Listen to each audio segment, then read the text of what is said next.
Di Menteng, Aibda Miko duduk di sofa dengan gelisah. Sudah hampir 3 hari sejak Bribka Fadil ditemukan babak belur di sebuah bar, dengan pesan aneh tertulis di secari kertas, rasakan keadilan yang kau ingkari. Sejak saat itu, perasaan tidak nyaman terus menghantuinya. Ia mulai merasa diawasi. Setiap kali keluar dari kantor Polres Metro Jakarta Pusat, ia merasa ada mata yang mengintainya dari kejauhan. Bahkan di rumahnya sendiri, suara kecil di kepalanya berkata bahwa seseorang ada di luar, memperhatikan. Malam itu, firasat buruknya semakin kuat. Saat membuka laptopnya untuk mengecek beberapa dokumen, sebuah email masuk dengan subjek, "Kau selanjutnya." Jantungnya berdegup kencang. Tangannya gemetar saat mengklik pesan itu. Tidak ada teks, hanya satu foto. Dirinya, diambil dari kejauhan saat ia berjalan keluar dari kantor polisi.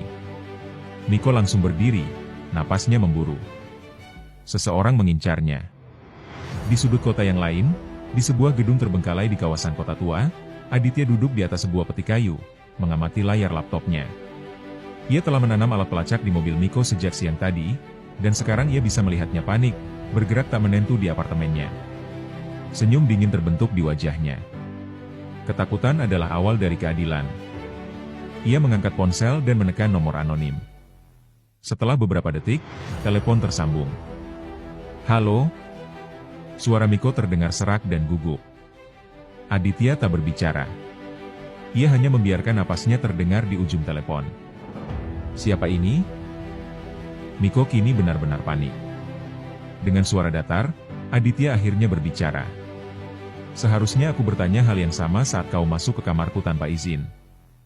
Hening. Miko mendadak terjatuh ke kursinya, wajahnya pucat pasi. "Aditya?" Suaranya hampir berbisik. "Kau ingat bagaimana kau memperlakukanku?" Suara Aditya tetap dingin. "Aku hanya ingin kau merasakan hal yang sama." Telepon terputus. Miko semakin paranoid. Malam itu, ia tidak bisa tidur. Setiap suara kecil membuatnya melompat ketakutan. Lalu, tepat pukul 2 dini hari, terdengar suara keras dari luar apartemennya. Brak! Jendela balkon terbuka sedikit. Angin malam berhembus masuk, membawa serta selembar kertas yang melayang ke lantai. Dengan tangan gemetar, Miko mengambilnya. "Aku di luar. Dan aku menunggumu." Keringat dingin mengalir di pelipisnya. Ia tahu ia sedang diburu. Dan lebih buruk lagi, ia tahu siapa yang memburunya. Sementara itu, Aditya duduk di dalam mobil yang diparkir tidak jauh dari apartemen Miko, mengamati jendela dari kejauhan. Lampu kamar pria itu masih menyala. Ia mengeluarkan secari kertas dan mencoret nama Aibda Miko dari daftar. Satu persatu, mereka akan jatuh. Hujan terus turun. Dan di tengah bayangan kota yang gelap, hantu Jakarta terus berburu. Malam di Ancol terasa lebih dingin dari biasanya. Ombak pantai menggulung pelan, menghantam dermaga kayu yang sudah lapuk. Di sudut kota yang sunyi, sebuah gudang tua berdiri kokoh di tepi pelabuhan. Bangunan itu gelap, hampir terlupakan, namun malam ini, tempat itu menjadi arena bagi perhitungan terakhir. Aditya berdiri di atas atap gudang, tubuhnya menyatu dengan kegelapan. Dari titiknya mengamati, ia bisa melihat beberapa mobil polisi berhenti di depan bangunan. Lampu-lampu merah biru berpendar samar di kejauhan, menciptakan refleksi di atas genangan air hujan. Di bawah sana, Kombes Rahmat Widodo melangkah keluar dari salah satu kendaraan, diikuti oleh timnya. 6 orang bersenjata lengkap, termasuk Brigadir Rian dan Ibtu Sandi, 2 nama terakhir dalam daftar Aditya. Mereka datang dengan persiapan penuh. Tidak lagi bersembunyi di balik prosedur hukum, tidak lagi menyamarkan kekejaman mereka dengan seragam. Kali ini, mereka tahu siapa yang mereka hadapi. "Dia ada di dalam," kata Rahmat kepada anak buahnya. "Kita habisi dia malam ini." Aditya tersenyum tipis. "Mereka pikir mereka memburuku?" "Tidak. Akulah yang telah membawa mereka ke tempat ini." Di dalam gudang, lampu-lampu kuning remang menerangi ruangan luas yang dipenuhi peti kayu dan alat berat yang terbengkalai. Bau minyak bercampur karat memenuhi udara. Suasana hening, hanya terdengar bunyi tetesan air dari atap bocor. Brigadir Rian melangkah masuk lebih dulu, senjatanya terangkat, matanya waspada. "Hantu Jakarta.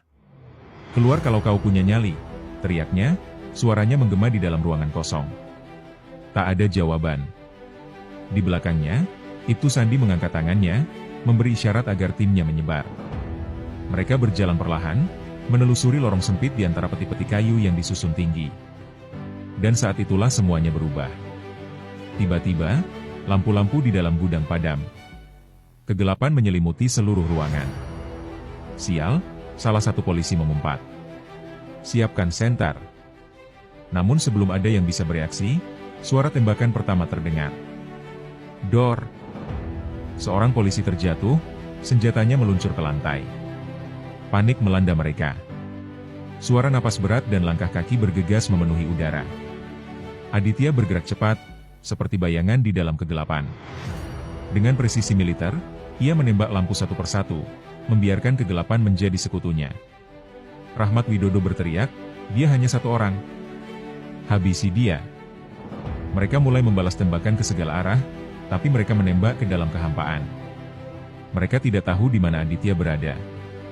Dari atas peti kayu, Aditya melompat ke bawah, menyerang salah satu polisi dari belakang, merobohkannya dengan satu pukulan cepat ke tengkuk. Ia mengambil senjata pria itu dan bergerak ke posisi lain. Brigadir Rian mulai panik.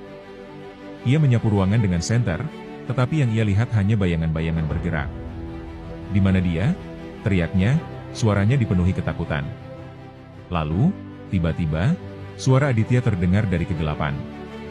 Aku sudah menunggumu. Dalam satu gerakan, ia muncul dari balik bayangan, menendang Rian hingga pria itu tersungkur ke lantai. Dengan cepat, ia mencengkeram kerahnya dan menekankan pistol ke dahinya. Bagaimana rasanya menjadi yang diburu? Bisiknya dingin. Rian tidak bisa menjawab. Matanya dipenuhi ketakutan.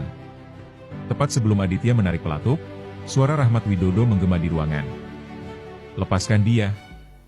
Kau sudah cukup berbuat kekacauan. Aditya menoleh, melihat Rahmat berdiri beberapa meter darinya, senjatanya terarah. Mata mereka bertemu.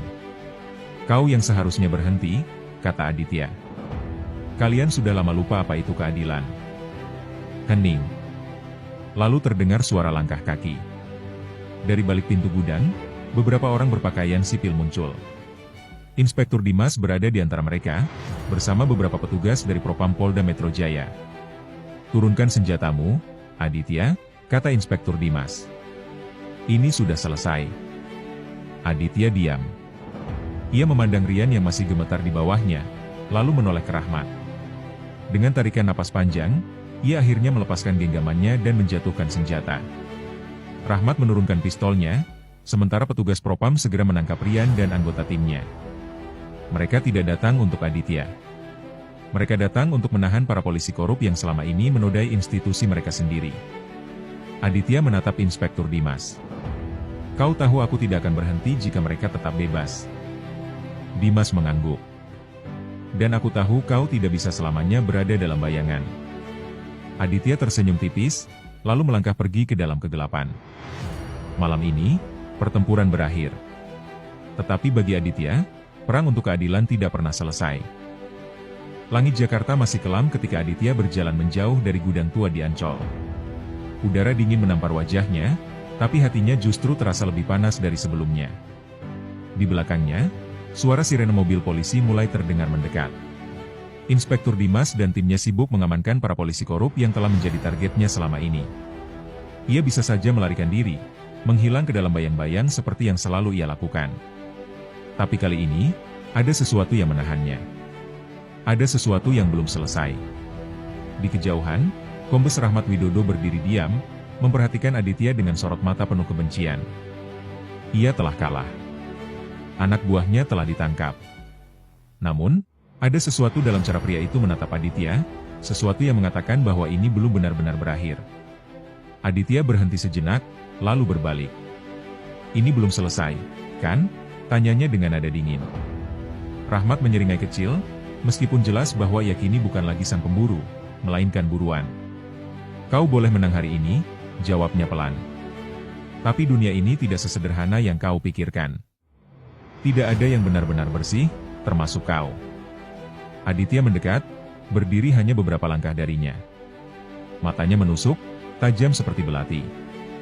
Aku tidak butuh menjadi bersih, katanya. Aku hanya ingin memastikan sampah seperti kalian tidak lagi mengotori tempat ini. Rahmat tertawa pelan. Dan kau pikir semua ini akan mengubah sesuatu? Polisi seperti aku ada di mana-mana, Aditya. Kau bisa menyingkirkan satu atau dua, tapi sistem ini akan selalu melahirkan lebih banyak lagi. Aditya diam. Ia tahu ada kebenaran dalam kata-kata itu. Sistem memang busuk. Dunia tidak selalu berpihak pada yang benar. Tapi itu bukan alasan untuk diam.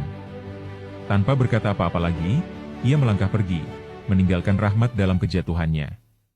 Pagi mulai menjelang saat Aditya berdiri di atas gedung tinggi di pusat kota Jakarta, mengamati kehidupan yang terus berjalan di bawahnya. Orang-orang berlalu lalang, mobil-mobil memenuhi jalan raya, semuanya terlihat normal. Seolah tidak ada yang terjadi. Di kantongnya, ponselnya bergetar. Ia melihat layar, sebuah pesan dari nomor tak dikenal. Kau sudah melakukan cukup. Saatnya menghilang. Ia tahu siapa pengirimnya. Inspektur Dimas. Aditya menghela napas panjang. Ia telah mendapatkan balas dendamnya. Orang-orang yang menghancurkan harga dirinya telah jatuh satu persatu. Tapi ia juga tahu bahwa ini bukanlah akhir dari segalanya. Dendamnya telah membakar begitu banyak hal. Dan sekarang, ia harus memilih, terus menjadi bayangan yang memburu atau melepaskan semuanya dan kembali ke dunia nyata. Matanya menatap jauh ke cakrawala Jakarta yang mulai diterangi sinar mentari. Untuk pertama kalinya setelah sekian lama, ia merasa lelah. Ia mengambil ponselnya, mengetik balasan singkat. Aku sudah menghilang sejak lama. Aku hanya perlu mencari jalanku kembali. Ia menekan tombol kirim, lalu mematikan ponselnya. Malam telah berlalu. Hari baru telah dimulai. Aditya berbalik, memasukkan tangannya ke dalam saku, lalu berjalan pergi tanpa menoleh ke belakang. Tak ada yang tahu kemana ia pergi setelah itu. Dan mungkin, itulah yang terbaik.